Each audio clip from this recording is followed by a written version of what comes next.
ఇప్పుడు మనం షేప్ పట్టి కట్ చేసుకోవాలి. ఈ మిగిలిన ఎక్స్ట్రా క్లాత్ ఉంది కదా, దీంట్లో షేప్ పట్టి తీసుకోవాలి.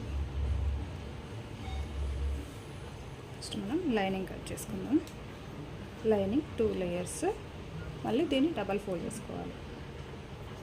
ఒక సైడ్ తక్కువన్నా పర్లేదు, ఒక సైడ్ మాత్రం ఫ్రీగా కంప్లీట్గా రావాలి. తర్వాత తాజా పట్టి ఉన్న వైపు ఉన్న షేప్ పట్టి తీసుకోవాలి.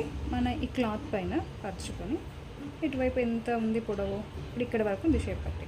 ఫస్ట్ ఇక్కడ ఒక మార్క్ తీసుకొని స్ట్రైట్ లైన్ ఇటు ఒకటి, మళ్ళీ ఇటువైపు కూడా ఇంత ఇక్కడ నుండి స్టార్ట్ అయింది అనేది చూసుకొని ఇక్కడ ఒక మార్క్ చేసుకోవాలి. ఇది తక్కువ ఉంది కాబట్టి కొంచెమే లోతు వస్తుంది. సో ఇలా డ్రా చేసుకొని కట్ చేయాలి.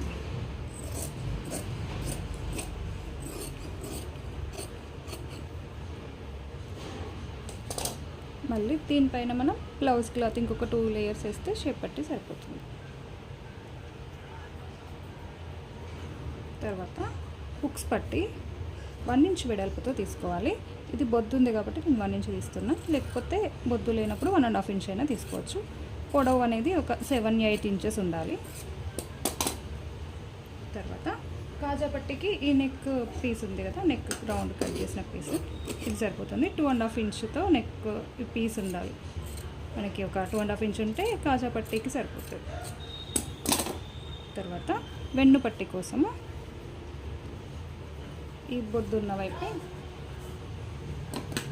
ఒక ఇంచ్, బొద్దు ఉంది కాబట్టి ఇంచు సరిపోతుంది. బొద్దు లేకపోతే 1.5 ఇంచ్ కట్ చేసుకోవాలి. ఇప్పుడు ఎంత అంటే మన బ్లౌజ్ వెడల్పు 23 ఉంది కదా, అంతే 23 వెడల్పు తీసుకుంటే సరిపోతుంది.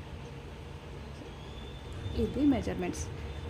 వెంటనే మన ఛానల్ని సబ్స్క్రైబ్ చేయండి. మీకు టైలరింగ్ నేర్పించే బాధ్యత నాది. Thank you.